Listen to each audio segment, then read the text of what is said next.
Assalamualaikum warahmatullahi wabarakatuh. Apa kabar anak-anak?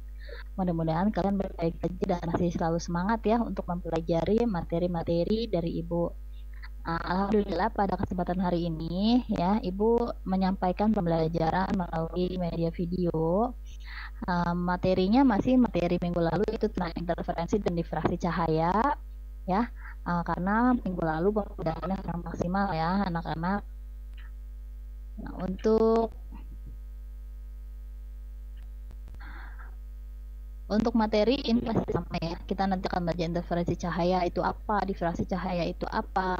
Lalu Ibu akan memberikan contoh soal sebanyak 4 buah soal dan juga akan memberikan latihan di menu USB Portalik ya. Ya, nanti latihannya menyusul ya. Kalian aja di menu USB Portalik ada 10 soal, rencananya pilihan ganda semua yang harus kalian kerjakan. Iya, interferensi cahaya. Interferensi itu adalah perpaduan ya, dua gelombang cahaya membentuk gelombang cahaya gabungan. Ya, syarat terjadinya interferensi itu adalah gelombang-gelombang cahaya berasal dari sumber yang koheren sehingga amplitudonya, panjang gelombangnya, dan frekuensinya itu sama. Serta beda fasenya itu selalu tetap ya. Ini interferensi cahaya ini untuk percobaan celah ganda ini ditemukan oleh Thomas Young, seorang fisikawan asal Inggris, kelahiran 13 Juni 1773. Ya, nanti kalian baca-baca aja tentang sejarahnya tentang interferensi celah ganda Young ya, yang didemonstrasikan oleh Thomas Young. Nah, di sini interferensi kejadiannya begini anak-anak. Pertama-tama cahaya melewati satu celah, lalu cahaya melewati dua celah sempit. Nah, saat cahaya melewati dua celah sempit, gelombang cahaya akan saling berpadu membentuk gelombang cahaya gabungan. Inilah yang menyebabkan gelombang-gelombangnya menempuh panjang lintasan yang berbeda. Nah, perbedaan panjang lintasan ini mengakibatkan gelombang-gelombang mengalami perbedaan fase dan menciptakan pola interferensi. Perbedaan fase ini ada dua macam, ada yang saling menguatkan, disebutnya interferensi yang konstruktif, ada juga yang saling melemahkan, disebutnya interferensi yang destruktif. Nah, kita lanjut ya. Nah, ini seperti gambarnya. Untuk interferensi yang konstruktif, kalian lihat ya. Nih, amplitudenya sama ya. Dua gelombangnya amplitudenya sama. Beda fasenya juga sama. Nah, di sini ketika gelombang yang pertama itu fasenya sedang naik ya. Gelombang yang kedua juga pada jarak yang sama fasenya naik. Nah, inilah yang menyebabkan dia mengalami interferensi konstruktif atau saling menguatkan sehingga amplitudenya menjadi lebih besar. Nah, terjadinya dari puncak ke puncak atau palung ke palung atau dalam kondisi satu fase menyebabkan amplitudo gelombang bertambah. Nah, penjelasannya seperti itu. Nah, bagaimana kalau jenis interferensi yang satu lagi yang destruktif? Kalau yang destruktif nih kita lihat ketika dia fasenya sedang palung ya atau lembah ya. Gelombang yang satunya justru bukit. Nah, palung ketemunya sama bukit dengan besar amplitudo sama, maka ini akan saling melemahkan ya, menghilangkan, akan terjadi lurus, tidak ada ininya, nggak ada simpangannya. Nah, terjadi dari puncak ke palung atau dalam kondisi berlawanan fase menyebabkan amplitudonya 0 ya, jadi lurus, tidak ada amplitudonya, nggak ada simpangannya. Nah, interferensi konstruktif dan destruktif ini ternyata menghasilkan dua pola yang berbeda. Ketika dia mengalami interferensi yang konstruktif, maka akan timbullah itu garis terang.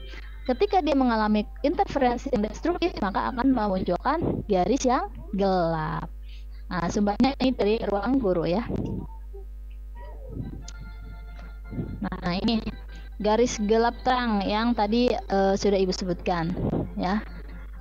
Pola terang dihasilkan superposisi konstruktif, pola gelap dihasilkan oleh superposisi yang destruktif. Nah, untuk bagiannya seperti ini. Ini arah datangnya cahaya anak-anak melewati dua celah, ini dua celah ya. Jarak dua celah ini dilambangkan dengan huruf D ya, jarak dua celah. Nah, lalu ini adalah layar yang menampilkan garis-garis pancaran interferensi dari dua celah ini. Ya, ini di sini ada layarnya. Jarak dari celah ke layar itu dilambangkan huruf L ya. Sudut ini theta, ini sudut misalkan dari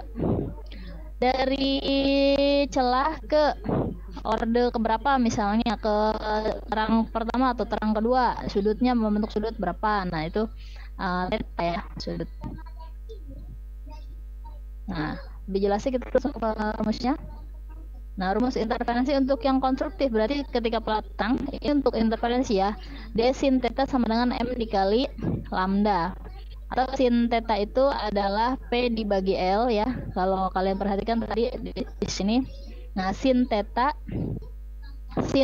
itu kan sisi depan dibagi dengan sisi miring ya. Dibagi dengan sisi miring.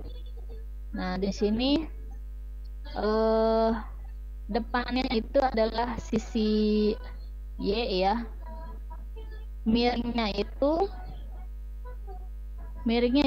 tergantung ini sudutnya di mana ambilnya ya. Tapi di sini digambarkan dia sepanjang garis ini L yang ini. Ya sama. Jadi DY per L.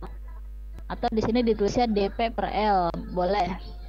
Nanti di buku lain DY per L. Sama dengan M kali lambda. M ini orde. Misalkan terang ke 1 berarti M-nya 1. Dari terang pusat ke terang kedua M-nya 2. Dari pusat ke terang ketiga berarti M-nya 3 dan seterusnya anak-anak ya. Nah, untuk pola gelap interferensi destruktif ya, dari terang pusat ke gelap pertama itu anak-anak ordenya itu setengah dan seterusnya. Berarti ke gelap kedua ordenya 1,5, ke gelap ketiga ordenya setengah dan seterusnya ya. Jadi ini setengah. Satu dari pola terang ke gelap pertama itu ordenya setengah dan seterusnya ya. Jadi ini dikurangi 1/2. Rumusnya sama ya. Lanjut. Nah, ini ada contoh soal. Seberkas cahaya melewati dua celah sempit dengan jarak setengah mili. Dua celah tersebut diletakkan 2 meter dari layar. Jika panjang gelombang 650 nanometer, maka jarak dua garis terang yang berdekatan adalah jarak dua garis terang yang berdekatan ya. Sebut saja dari terang pusat ke terang ke 1 ya, berarti ordenya 1. Panjang gelombangnya ini dalam satuan nanometer kita jadikan ke meter, yaitu dikali 10⁻⁹ ya. Ini sudah dijadikan meter. Jarak dua celah sempitnya setengah mili, ibu jadikan meter juga, 5 kali 10⁻⁴ meter. Jarak dari celah ke layar itu L, yaitu 2 meter. Ditanya P ya, jarak dua garis yang berdekatan. P atau di beberapa sumber atau beberapa buku menyebutnya Y ya. P sama dengan lambda L dibagi D. Ini dari ini ya. Sebentar.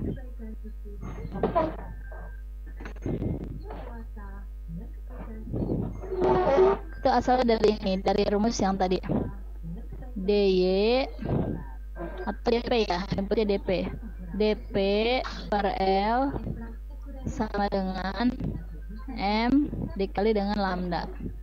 Nah, berarti ketika kita mencari mencari P di sini. Mencari P berarti rumusnya adalah M dikali dengan lambda dikali dengan ini penyebut pindah ruas menjadi pembilang dikali dengan L dibagi dengan D atau lebar celah. Jadi rumus ini. M, kenapa nggak ditulis M-nya? Karena ordernya 1 ya. Garis yang berdekatan dari terang pusat ke terang ke 1, anggaplah ordernya 1 ya. Jadi 1 dikali dengan lambda, lambdanya sudah tulis, L-nya 2 dibagi dengan D. Nah, ini sudah ibu hitung. Hasilnya 2,6 kali 10⁻⁻3. Untuk perhitungan ibu yakin kalian sudah menguasai. Nah, ini video pertama anak-anak. Kelanjutannya kita simak di video kedua. Demikian, terima kasih. Lanjut ke video kedua ya. Wassalamualaikum warahmatullahi wabarakatuh.